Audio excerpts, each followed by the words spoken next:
ये बहुत टाइम बाद हमने फिर से ये श्रृंखला शुरू हो रही है। अभी तो हमारा जो चल रहा था, ये राउंड टेबल चल रहा था, गवर्नमेंट सार का कार्य जो देव कुमार जी साहब दे रहे थे वो भी चल रहा है। तो आज ये अपने बीच में डॉक्टर वर्षा शाह जी हैं, और ये अभी अहमदाबाद भी आई थी जब वहाँ पर ये प्रोग्राम हुआ था अपना मीटिंग का। तो इनके बारे में वैसे तो सभी जानते हैं, केजे सोमैया में आप ये Jain institute of Dharma studies के में आप वहाँ पर कार्य कर रही हैं as a research assistant and teaching under post graduate Jainology students. तो इनके जो बीच बीच में हम कमेंट्स भी लेते रहे हैं, ये देती पार्टिसिपेशन में भी इनका इंटरेक्शन बहुत रहता है। तो आज हम आपको सुनाएंगे। इनका विषय है dialogue between Pradeshi king and Kesi Muni. तो वर्षा जी से रिक्वेस्ट करूंगा कि आप अपना व्याख्यान शुरू करें। वर्षा जी। लैंग्वेज ऑफ मोड हिंदी या इंग्लिश? जो भी आपको सुविधाजनक लगे, मिक्स होगा तो अच्छा है। Okay okay okay. तो मैं पीपीटी शेयर कर रही हूँ।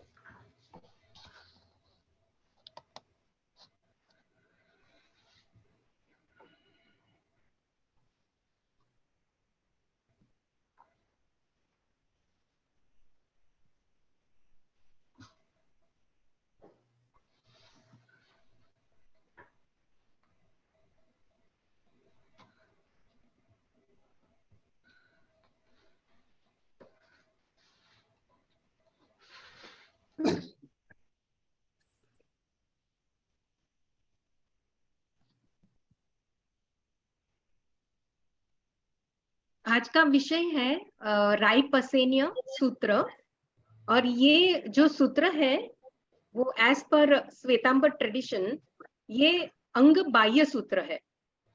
अंग प्रविष्ट वो 11 और 12 अंग है, द्वादशांगी जिसे हम कहते हैं। और जो रायपसेनी सूत्र है तो वो अंग बाह्य के कैटेगरी में आता है। और इसकी विशेषता क्या है कि अंग प्रविष्ट वो डायरेक्ट जब भी भगवान थे देशना दे रहे थे तो गणधर उनको कॉडिफाई सूत्र के रूप में कॉडिफाई किया था, तो वो द्वादशांगी के रूप में है। और उनके बाद यानी गणधर के बाद यानी जब भी महावीर हाजिर नहीं थे तो उसके बाद जो श्रुत केवली जिन्होंने कॉडिफाई किया है उसको अंग बाह्य हम कहते हैं। तो वो एक है मेन कॉर्पस जो हम अंग प्रविष्ट कहते हैं, एक है एक्सटर्नल या सप्लीमेंट्री कॉर्पस जो सपोर्ट करती है द्वादशांगी को। तो ये जो डायलॉग सिस्टम है बहुत इम्पोर्टेंट, हमेशा के लिए ये इम्पोर्टेंट रहा है। इवन इन द पास्ट भी बहुत सारे ऐसे डायलॉग सिस्टम रहा है, और इवन वर्तमान और even the future this dialogue system is very important.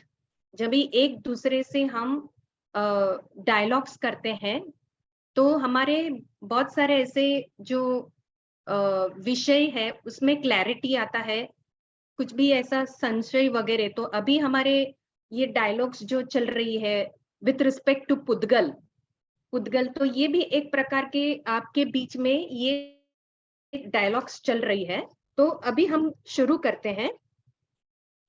तो यहाँ पे बेसिकली क्या है कि सोल एंड बॉडी तो वो एक है या अलग है, तो इस विषय की चर्चा है। तो फर्स्ट ऑफ ऑल जो सोल की नेचर है, बॉडी की नेचर है, वो किस तरह से है, तो this I will not cover up, क्योंकि आज का जो टॉपिक है वो तो सिर्फ डायलॉग के ऊपर ही है।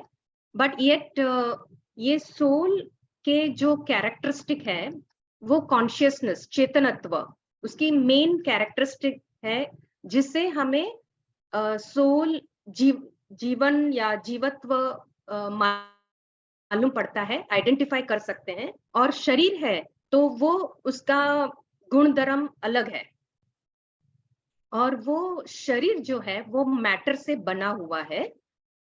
और यहाँ पे यही कि identity between soul and body, वो राजा प्रदेशी उनको ऐसा लग रहा है, या फिर हमारे लैंग्वेज में मीन्स जो प्राकृत लैंग्वेज में हम इसको परदेसी कहते हैं, तो उनको ऐसा ही लग रहा था आफ्टर, क्योंकि वो बहुत सारे रिसर्च अपने जीवन में रिसर्च करके ये नतीजा उन्होंने पहुंचे कि soul and body is one and the same, और इनका संपर्क होती है केसी श्रमण से, और आपस में जो चर्चा होती है वो आज हम जानेंगे।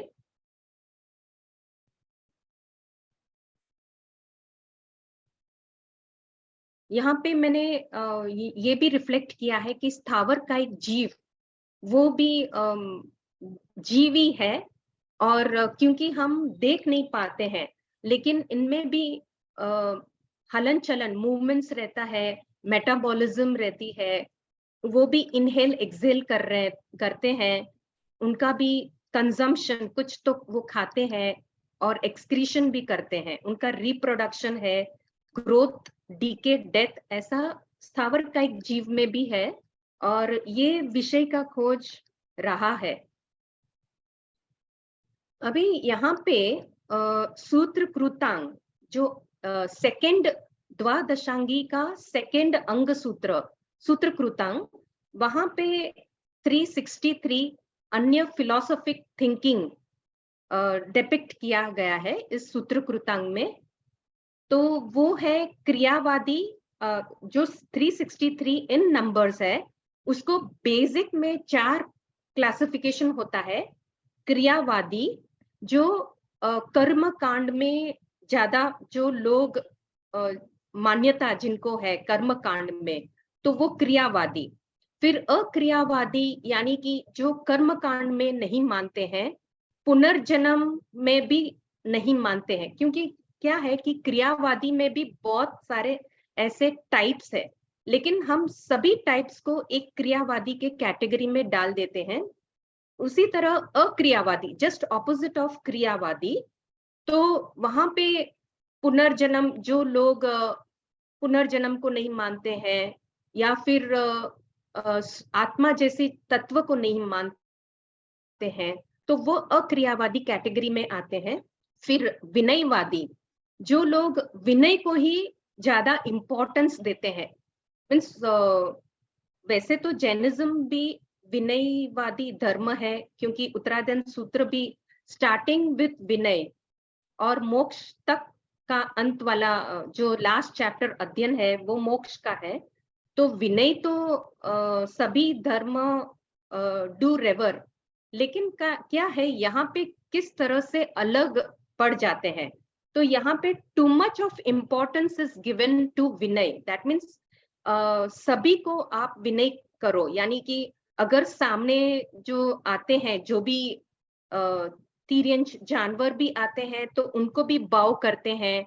और ये थोड़ा सिस्टम थोड़ा हम लोग को ऐसा अजीब लगता है, लेकिन इनका एक सिस्टम है कि अगर उड़ते पक्षी अगर देखते हैं तो ऊपर से वो नमन करते हैं, और नीचे से कोई गुजर रहा है तो नीचे से वो नमन करते हैं। ऐसा इस तरह से उनका ये है, मीन्स विविध प्रकार के उनके कार्य है और फिलॉसफी है।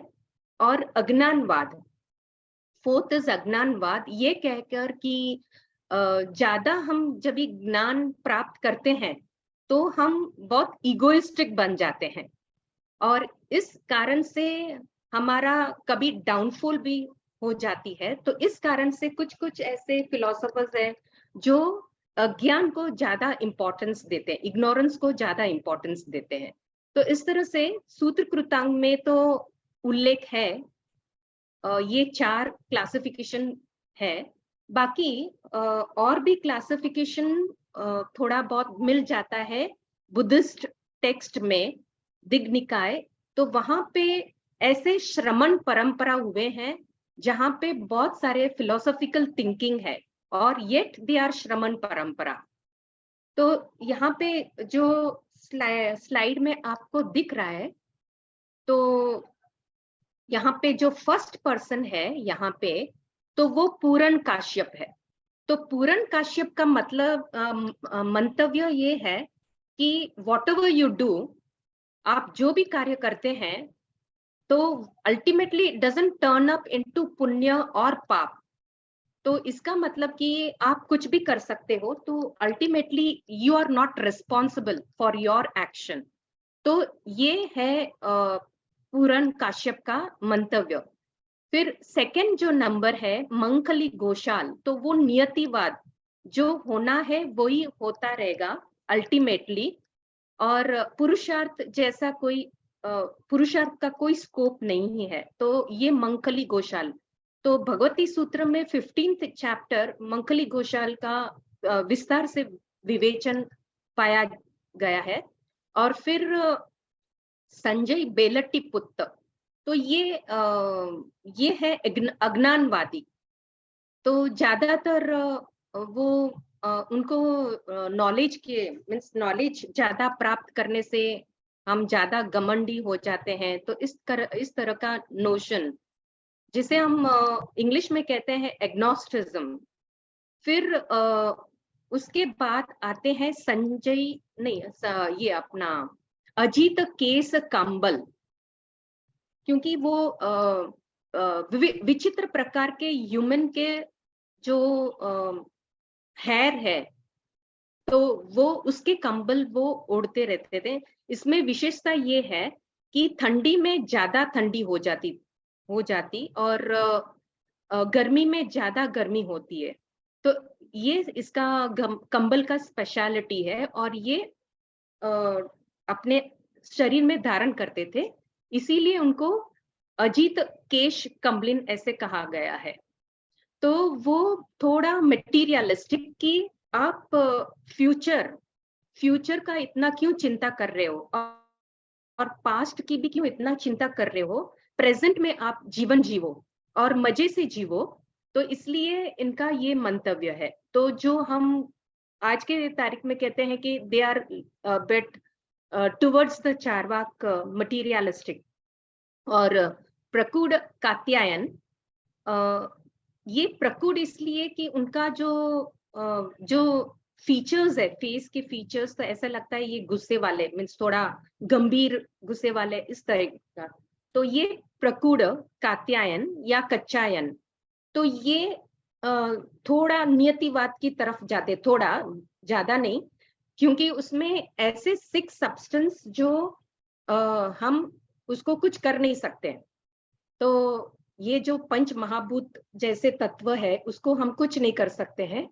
प्लस में आत्मा जैसी जो चीज है, उसको भी, वो परमानेंट है, उसको भी हम कुछ कर नहीं सकते। और पुण्य, हैप्पीनेस और मिजरी, तो वो भी हम उसे भी कुछ टच नहीं कर सकते। इसीलिए उनको शाश्वतवाद कहा जाता है, कि कुछ ऐसे तत्व है जो परमानेंट है। तो इस तरह से बुद्धिस्ट जो लिटरेचर है, उसमें ये इन्हीं 6 जो श्रमण गुरु है, ये सब इनकी विशेषता है कि ये अपने आप में एक बड़ा पोस्ट धारण करते थे, ये गुरु थे। तो इस तरह से, तो यहाँ पे जो आज की जो टॉपिक है, तो उसमें जो नोशंस केसी जो राजा है, अरे नॉट द केसी बट प्रदेशी राजा या परदेसी राजा, इनका जो नोशन है वो इट बिल्कुल वो अक्रियावादी से मैच होता है, कि आत्मा एंड शरीर they are one and the same. तो फिर पुनर्जन्म वगैरह इसमें कोई इसका कोई महत्व नहीं है। और हमारा जो एक्शंस है वो भी ज्यादा कुछ रिस्पॉन्सिबिलिटी हमारा कुछ इसमें नहीं है। तो इस तरह से इनका जो नोशन है, तो यहाँ पे इसका स्टार्टिंग ऑफ द इनका जो स्टोरी है, तो किस तरह से एक्चुअली क्या है कि ये जो चित्त प्रदान है, तो चित्त प्रधान को बहुत ही उनको ऐसा लग रहा था कि मेरे जो किंग है वो बहुत क्रूर है, तो समहाउ इनको अच्छा एक किंग बनाना है विथ फुल ऑफ कंपैशन। तो इस कारण से वो कॉन्स्टेंटली खोज में थे किस तरह से कौन ऐसा व्यक्ति है कि जो जिसके संपर्क में आते ही वो एक अच्छा इंसान बन सकते हैं, एक अच्छा राजा बन सकते हैं।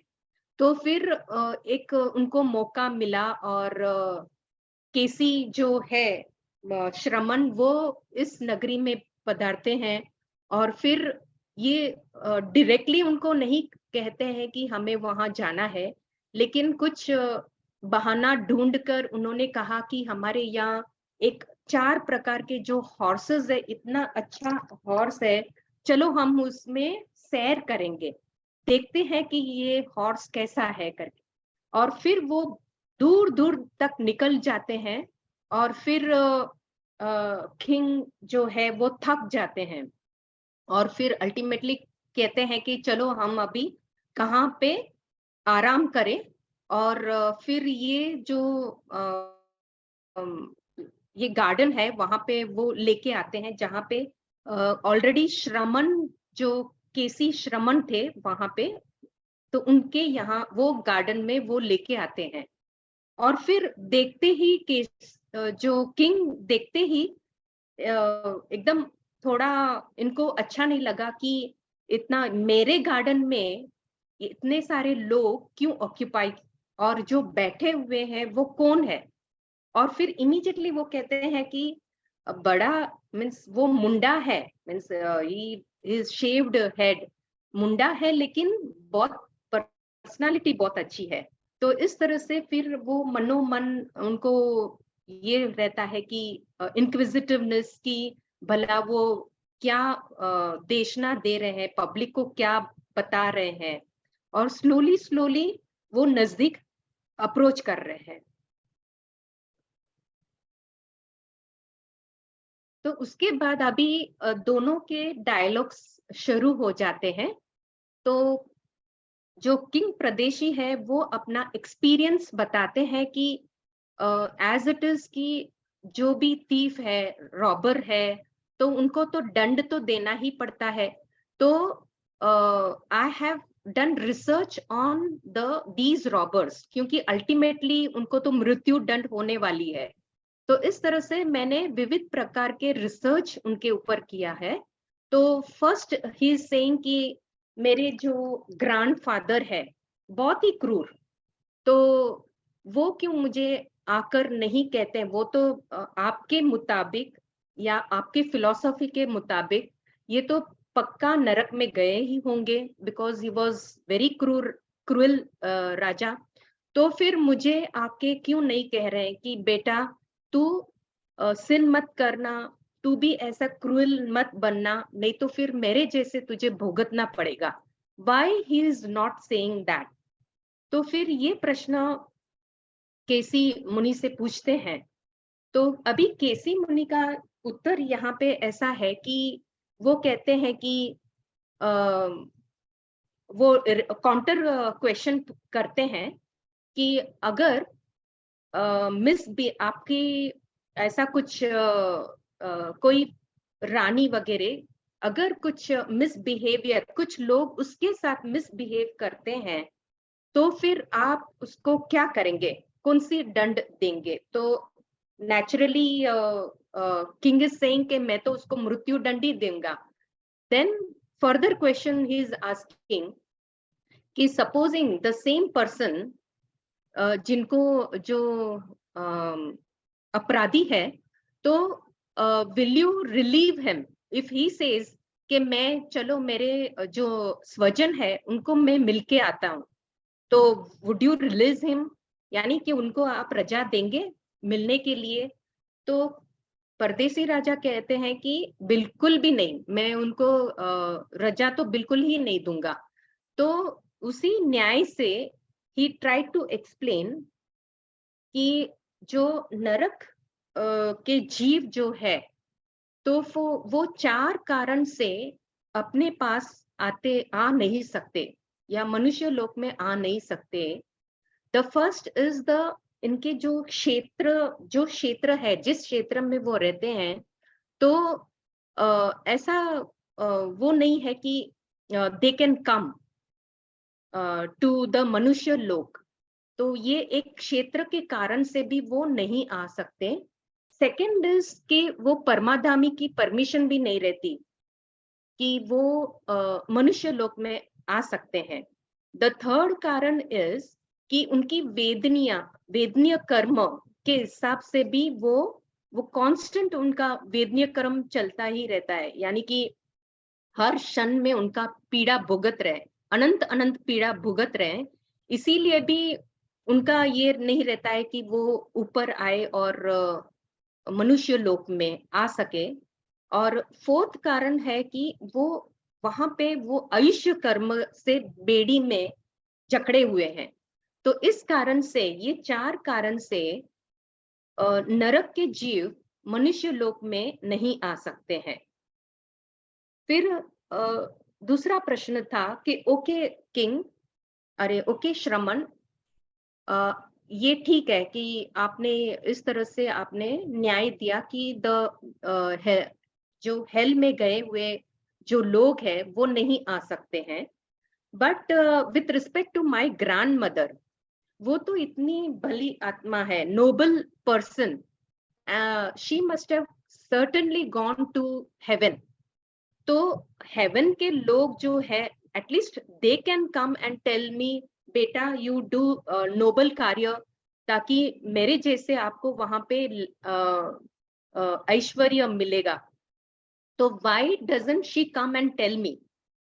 तो इसका वो उत्तर श्रमण देते हैं कि अगर कोई लोग स्नान करके पूजा पाठ के लिए मंदिर की तरफ जाते हैं, तो मंदिर जाते जाते सपोजिंग कि जो टॉयलेट का जो व्यक्ति है जो साफ करता है, तो वो अगर मंदिर जाने वाले जो व्यक्ति है उससे कहेगा कि आप हमारे यहाँ देख देख के जाओ कि ये कैसा साफ सुथरा मैंने किया है, तो will that person go and visit to that lavatory and see कि किस तरह से उन्होंने क्लीन किया है?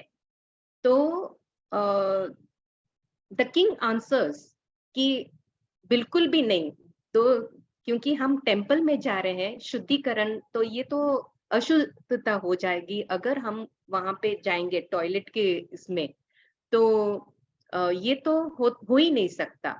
तो in this way he explain कि देवलोक में भी जो जो देवता है वो मनुष्य लोक में आना नहीं चाहते हैं, क्योंकि मनुष्य लोक का दुर्गंध कुछ अंश तक, कुछ योजन तक फैला हुआ है, इसीलिए वो भी आ नहीं सकते।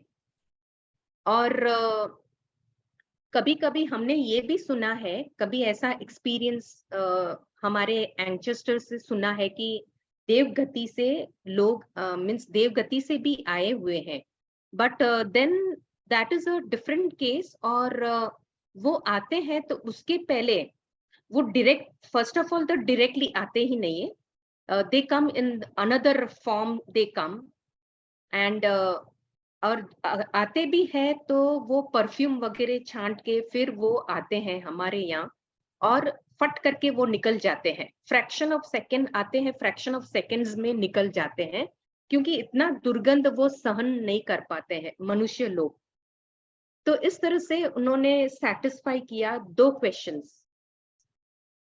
अभी तीसरा क्वेश्चन है, तो this is with respect to कि उन्होंने कहा कि जीवित चोर को मैंने एक बॉक्स में, जो एकदम प्रूफ, जो कहते हैं एयर टाइट, ऐसे एक बॉक्स में मैंने डाल दिया था उनको, और फिर थोड़े दिन के बाद मैंने वो बॉक्स को खुलवाया तो देखा कि जो जीवित पर्सन थे वो ऑलरेडी डेड हो चुके। और फिर मैं इस बॉक्स को इंस्पेक्ट कर रहा था कि whether there is some hole, कोई ऐसे आउटलेट है जिससे सोल बाहर गया हो। तो मुझे तो कोई सोल दिखाई नहीं गया, मीन्स मुझे जो आउटलेट है ऐसा होल के कुछ भी ऐसा मुझे दिखाई नहीं दे गया। तो दैट मीन्स कि शरीर और आत्मा एक ही है. It has to be because there is no scope for the soul to go out. ऐसा कुछ आउटलेट दिखाई ही नहीं दिया. तो देन दिस मॉन्क श्रमण है, वो एक्सप्लेन करते हैं कि राजन, सपोजिंग कि एक दो व्यक्ति, अगर हम एक ऐसा कोई रूम जैसा है फुल्ली पैक्ड, तो वहां पे अगर हम उसको पैक कर देते हैं और अंदर से अगर वो ढोल बजाते हैं, तो फ्रॉम आउटसाइड कैन बी वो साउंड, ढोल की जो साउंड है, इज इट ऑडिबल और नॉट. तो फिर किंग कहते हैं naturally the sound will come. तो फिर श्रमण कहते हैं this is the similar case with आत्मा, कि अगर आत्मा does not require anything like outlets, उसको रिक्वायरमेंट नहीं है. जैसे कि साउंड वेव्स बाहर निकल जाते हैं, उसी तरह आत्मा भी शरीर से निकल जाता है. तो दिस वाज द कंक्लूजन कि ये आत्मा अरूपी है, इसीलिए उसको कोई ऑब्स्ट्रक्शन जैसा कोई होता नहीं है, यानी and we also cannot see. उसके बाद जो प्रश्न था कि जो यंग एज में हम एकदम स्फूर्ति वाले रहते हैं, लेकिन जैसे जैसे हम ओल्ड बनते हैं तो हम थोड़ा वीक हो जाते हैं. तो फिर अगर आत्मा अगर है अंदर, तो वो बंदा मीन्स दैट व्यक्ति ही should be same all the time. अगर वो यंग है या ओल्ड है, he should be same because the soul is the same thing. तो फिर यहाँ पे उन्होंने श्रमण जो है वहां एक्सप्लेन कर रहे हैं कि जैसे एक हट्टा कट्टा आदमी एक साथ में वो 4-5 अगर वो एरो अगर वो तान के खींच के अगर एरो थ्रो कर सकता है, तो क्या थ्रो कर सकता है कि नहीं. तो फिर किंग कह रहे हैं कि naturally because is very strong.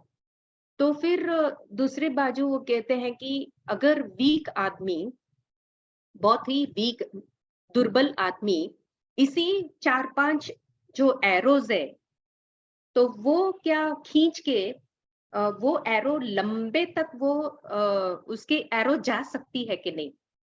तो then he says no, because इनके इतना स्ट्रेंथ ही नहीं कि वो खींच के तान के वो एरो लंबे तक भेज सकता है. तो ये कंक्लूजन आया कि सोल भी एक एम्बॉडीड स्टेट में है, और क्योंकि वो अभी बॉडी के ऊपर निर्भर है.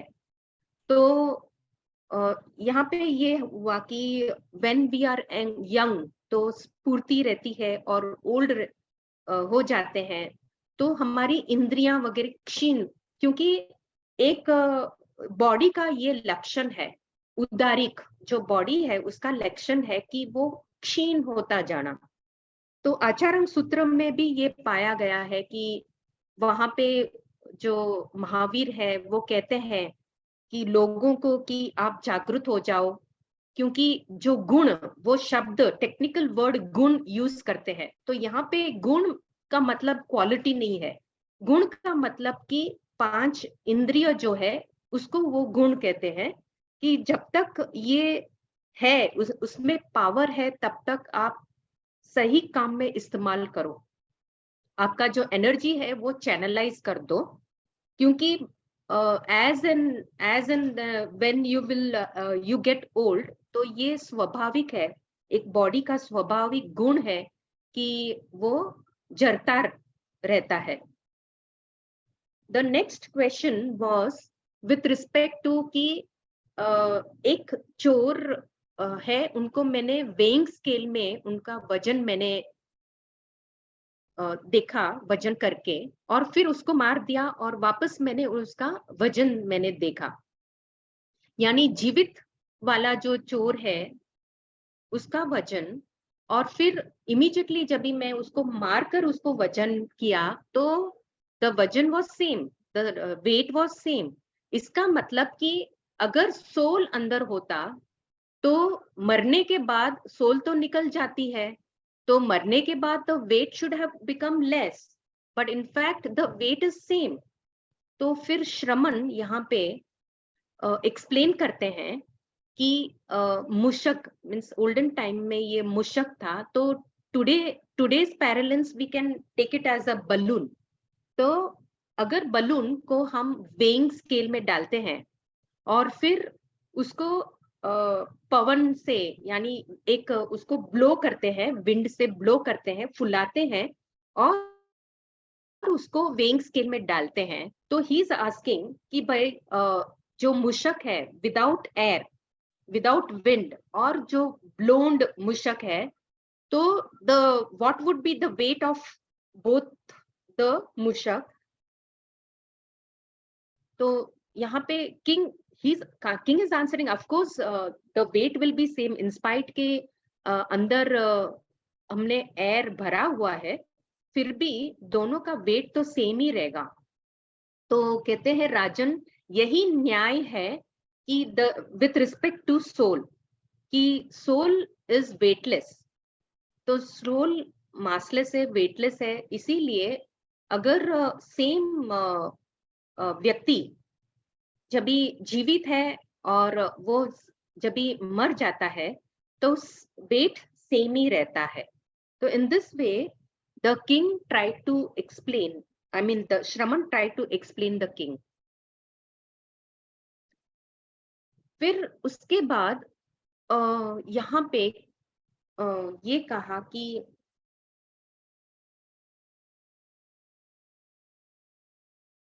सोल दिखाई नहीं दे रहा है, means in some way because he was not satisfied. तो ये और प्रश्न पूछते रहे कि सोल जो है वो दिखाई नहीं दे रहा है, क्यों नहीं दिखाई दे रहा है। तो हियर ही गेव एग्जाम्पल कि जो पहले के टाइम में जो जंगल में जो लोग थे, तो सपोजिंग क्योंकि वो ट्रैवलिंग जब भी करते हैं एक जगह से दूसरे जगह, तो वन की ओर जाते हैं, जंगल की ओर जाते हैं, तो नाउ उनके साथ बत्ता तो रहता ही है, means they, but it doesn't last for long. तो फिर कुछ ना कुछ उनको बंदोबस्त करना ही रहता है, भोजन की व्यवस्था। तो here also this thing appeared के ग्रुप ऑफ पीपल, तो वो लोग जा रहे थे एक जगह से दूसरे जगह, एंड फिर उनकी जो व्यवस्था थी भोजन खाने की वगैरह वो तो खत्म हो गई। So now what they are doing is के आजू बाजू जो वन में उपलब्ध, तो वहां से वो लेके आते हैं और उनको ऐसा लगता है कि अभी हम कुक कर रहे हैं कुछ चीज जो है, तो अभी कुक करे, तो फिर वो जलाते हैं, मीन्स लकड़ियां इकट्ठा करके वो ये अपना उस टाइम में मैचस्टिक नहीं था, तो जो अरणी हम बोलते हैं ना, वो स्पेशल टाइप की एक लकड़ा है जिससे है ना वो हम घीसते हैं तो इग्नाइट्स फायर। तो उससे वो फायर इग्नाइट करके कुछ लोग है ना ये अपना काम करने जाते हैं, या इधर तो यहाँ पे वुड कटर थे और वुड कटिंग के लिए वो निकल पड़े। तो एक बंदा है जो कुक कर रहा है, तो बीच में क्या हुआ कि हवा का झोंका आने से वो अग्नि जो है जल रही थी, means all of suddenly it got extinguished. तो फिर ये बंदा, उनको ऐसा लगा कि वो जो अरणी की लकड़ी है तो उसमें से उन्होंने अग्नि पैदा किया। तो similarly even I try, because this fellow was new, he was not experienced. So उनको ऐसा लगता है कि चलो मैं देखता हूँ कहाँ पे अग्नि है, and he cuts into pieces and he couldn't see any agni inside. तो फिर वो ऐसा ही उसका मीन्स कुक हुआ नहीं और ऐसा ही बैठा रहा. एंड व्हेन जब भी दूसरे लोग लौट के आए and they were when they saw the scene, they उन लोग को पता चल गया कि what is the situation. And then one of the experienced person, he takes the arnic wood and dashes, उनको एक दूसरे से घिस के अग्नि पैदा करके फिर वो कुक करने की प्रोसेस करते हैं. तो इस तरह से ये यहाँ पे एक प्रश्न है, ये this was correlated to the king. ये जो एनोलॉजी है was correlated to the king, saying कि जिस तरह से अग्नि अर्णिक जो वुड है उसमें फायर दिखाई नहीं देता है, बट द फायर रिमेन्स, यानी द फायर का अस्तित्व है. उसी तरह जो एम्बॉडीड सोल है, तो सोल का अस्तित्व उस शरीर में रहता ही है. Now this king was still adamant and went on trying to ask question. तो यहाँ पे मीन्स जो विविध प्रकार के जो हम देखते हैं जीव, बारीक जीव, पतले जीव, मोटे जीव, तो देन उनको ऐसा लगा कि ये डिफरेंट डिफरेंट जो है नैसर्गिक में जो देखने को मिलता है, तो व्हाट इज दैट. तो क्या सोल, हर एक में सोल रहता है, तो किस तरह से वो रहते हैं. चींटी होगा तो उसमें स्मॉल सोल रहता होगा, बड़ा एनिमल है तो उसमें बड़ा सोल उपलब्ध होगा. तो इस तरह से वो पूछ रहे हैं कि कैसे पेनेट्रेट करते हैं सोल, बॉडी में कैसे पेनेट्रेट होती है. क्योंकि हमारे इस हिंदू शास्त्र में भी कहा गया है कि आत्मा कैसा है. तो कोई कहता है कि वो छोटा है, कोई कहता है कि बड़ा स्वरूप है, विराट स्वरूप है उसका, कोई कहते हैं, मीन्स अलग अलग धारणाएं हैं विथ रिस्पेक्ट टू आत्मा. तो जैनिज्म के हिसाब से श्रमण एक्सप्लेन कर रहे हैं विथ रिस्पेक्ट टू कि एक रूम है, उसमें लाइट जलती है, तो ये light spreads the full room. और अगर यही लाइट को हम थोड़ा कवरेज करते हैं, तो then it will illumine the area. उस क्षेत्र में ही उसका लाइट जाएगी, बाकी के रूम में लाइट नहीं जाएगी. तो similarly the Shraman tries to make the king understand कि जिस तरह से वो बॉडी है, भले वो छोटा बॉडी हो, बड़ा बॉडी हो, but the atma spreads according to the body. तो ये एक आत्मा की गुण है कि वो बॉडी के हिसाब से वो फैलता है.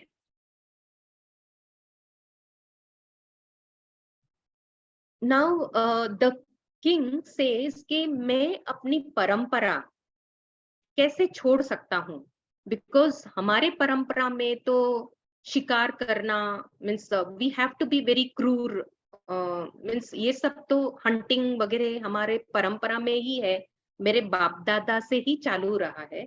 तो हाउ कैन आई स्टॉप. मेरे एंसेस्टर्स जो करते हैं मुझे भी तो करना चाहिए. तो then that Shraman tries to make him understand कि you are like a iron man. तो फिर राजन वो चमक गए. What is the meaning of iron man. लोह आदमी means what does that mean. तो फिर यहाँ पे वो कहते हैं, एक इंस्टेंट देते हैं कि चार मीन्स कुछ group of people were there जो ट्रेड करने निकल पड़े थे. तो रास्ते में उनको एक लोखंड आयन ओर मिला, तो वो कलेक्ट करके वो आगे आगे बढ़ते गए. तो जैसे जैसे रास्ते में, तो अभी उनको ये जो लोह है वो कैरी करते आगे बढ़ते हैं, तो उनको कॉपर की माइंस दिखाई दे रहा है, तो फिर वो जो आयन हो रहा है उसको छोड़ के, यानी अपनी जो पोटली है वो आयन ओर को छोड़ के वो कॉपर को अंदर डालते हैं, अपने झोली में वो डालते हैं। तो इस तरह से फिर आगे बढ़ते हैं। तो इसमें से एक आदमी ऐसा है, मीन्स जो लोह का जो पोटली है, तो वो जो तांबा है उसका उनको वो मिला, फिर भी है ना वो लोह का पोटली पास ही रखा। He didn't try to exchange. और जबकि दूसरे जो लोग हैं वो तो वहीं छोड़कर, आयन को छोड़ के उन्होंने कॉपर को ले लिया। फिर जैसे जैसे आगे बढ़े तो इस तरह से आगे आगे जो माइंस थे, तो गोल्ड सिल्वर ऐसे माइंस आए। तो पीछे वाला यानी कि प्रीवियस जो उनके माल थे, उनके पास जो माल था, they use to discard those and take the new ones, the most precious ones, कि उनको मालूम है कि इसमें ज्यादा कीमत है, तो he use to take those. And इनके जो फ्रेंड्स है तो वो सजेशन उनको भी दिया, जिन्होंने आयरन मैन को भी दिया। लेकिन आयरन मैन वाज लाइक मैं एक तरफ का आदमी वाला हूँ, means once I decide, means I don't change my decision, I don't change my mentality, I don't change my decision. So he was like an adamant of a personality. तो उन्होंने उनको कॉपर और भी नहीं लिया। फिर जब भी सिल्वर माइंस की तरफ गए तो सिल्वर भी उन्होंने पिकअप नहीं किया। फिर गोल्ड की तरफ गए तो गोल्ड भी नहीं पिकअप किया। अंत में उनको डायमंड का मिला, डायमंड माइंस में तो डायमंड्स मिले। तो सभी लोग ने डायमंड चुन के प्रीवियस वाला रख दिया और डायमंड चुन लिया। तो this man remained with that low iron, तो वो पोटला जो है, he remained with that only, and ultimately they come to their own nagari, and the rest of the traders, they became wealthy, whereas this man, he remained the same poor man. तो ये न्याय देके the king tried to explain that if you do not change, you will be like that man with the iron, who was constantly was with that iron, taking that iron potla. So in this way, जो king की धारणा थी, and the Shraman tries to explain कि जो तेरा मंतव्य है, तज्जीव तत् शरीरवाद, यानी कि जो जीव है वही शरीर है, तज्जीव तत् शरीरवाद।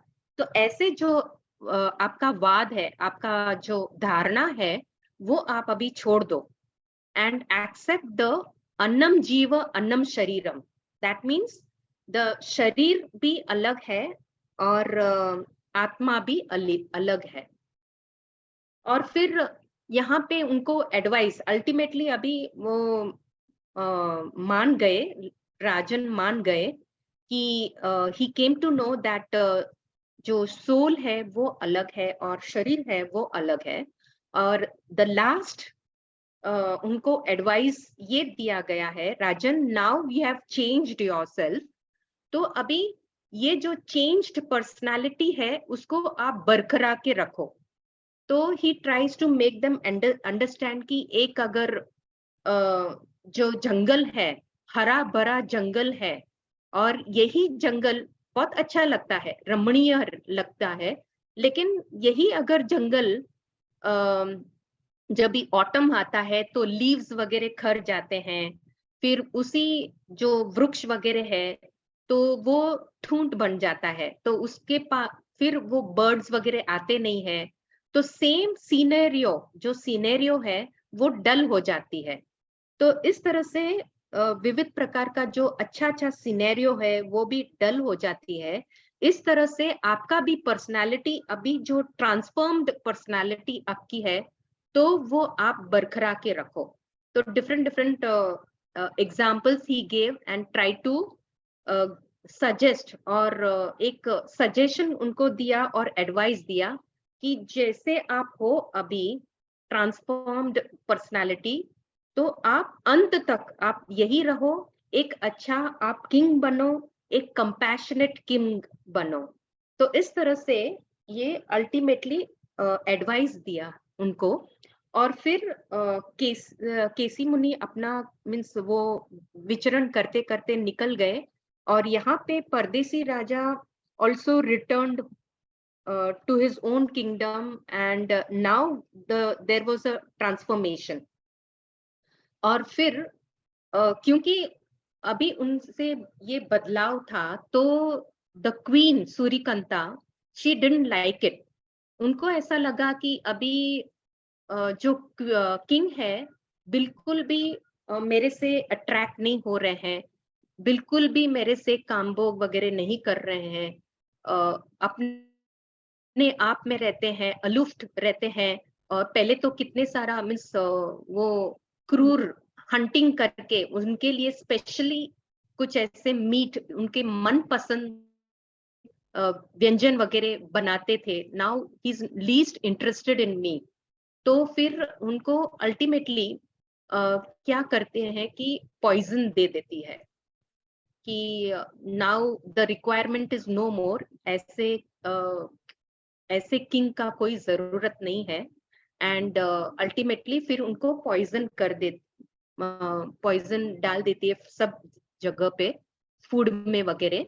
थोड़ा लंबा स्टोरी है but I am making it concise. और फिर देन उनका जो संथारा वगैरह वो ले लेते हैं उनको, क्योंकि उनको मालूम पड़ गया। सिर्फ उन्होंने 13 छठ किया, 13 छठ, और अल्टीमेट मीन्स वो अपने आत्मा में ही वो रहे। और संथारा लास्ट में लेकर फिर वो सौरभ सौरभ देव करके उनकी उत्पत्ति होती है सेलेशियल बीइंग में।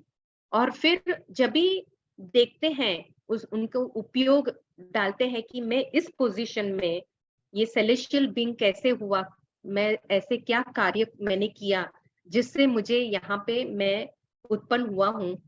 तो देन ही सीज हिज प्रीवियस लाइफ।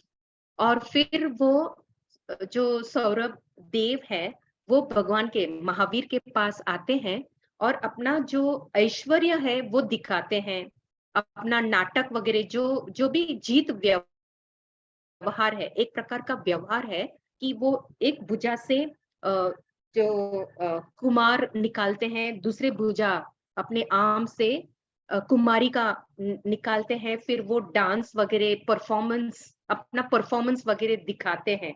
तो ये एक व्यवहार है। लेकिन ये परमिशन लेते हैं सूर्याप देव भगवान से, लेकिन भगवान वाज विदाउट एनी राग द्वेष, तो ये डिडंट कुछ उन्होंने हामी नहीं दी। But then to this deva performed. And then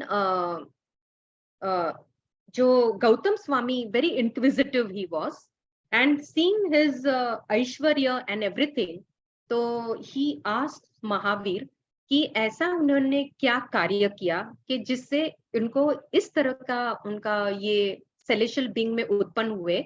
और भविष्य में उनका, क्योंकि he was a भवी जीव थे Gautam, and he was concerned with everyone, तो वो पूछते हैं कि फ्यूचर लाइफ उनका कैसा रहा, कैसा होगा।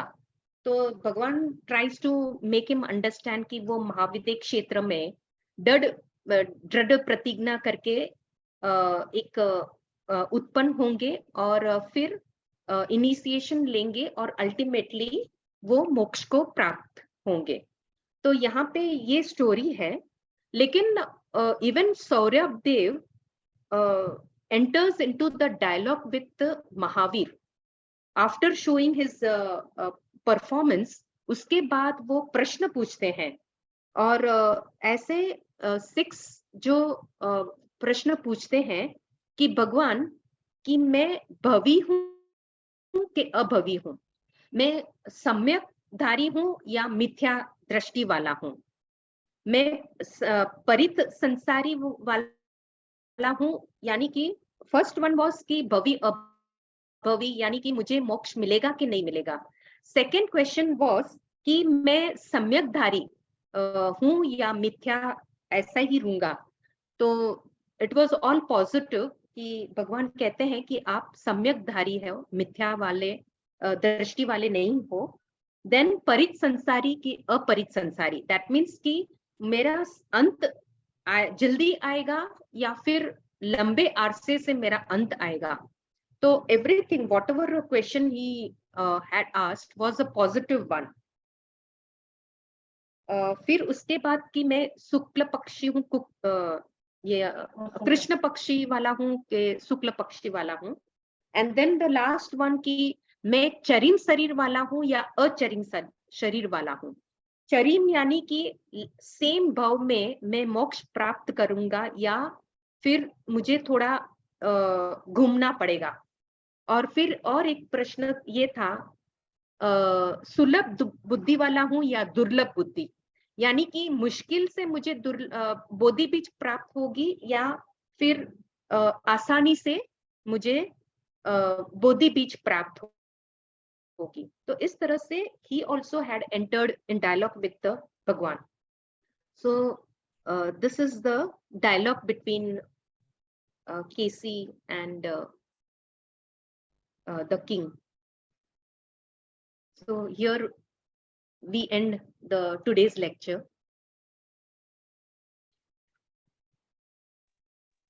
Very good. Thank you very much. Excellent. Thank you very much Varsha ji. आपने छोटे छोटे उदाहरणों से बताया कि आत्मा का स्वरूप क्या है, और ये जिनको के आत्मा के बारे में थोड़ा सा एंटर करना है उनके लिए बहुत ही अच्छा है। लेकिन लास्ट में जो आपने एक दिखाया उसमें एक मेरा क्वेश्चन है, 6 क्वेश्चन आपने बताए, उसके अंदर जब आप भव्य और अभव्य की बात कही और सम्यक और असम्यक की बात कही, तो जो भव्य जीव होगा वो सम्यक ही होगा ही होगा। मतलब सम्यक धारण किए हुए बाद में कर सकता है, ये बात सही है, लेकिन मतलब वो सम्यक जो होगा उसको भव्य जीव होगा ही, यूं उल्टा कहना चाहिए मुझे। तो ये एक क्वेश्चन रिपीटेशन जैसा लगा, लेकिन शायद इसलिए ये होगा कि अभी इस प्रेजेंट पोजीशन में वो सम्यक धारण किए हुए है या नहीं, शायद ये आंसर होगा इसलिए। एनीवे, जो क्वेश्चन किसी को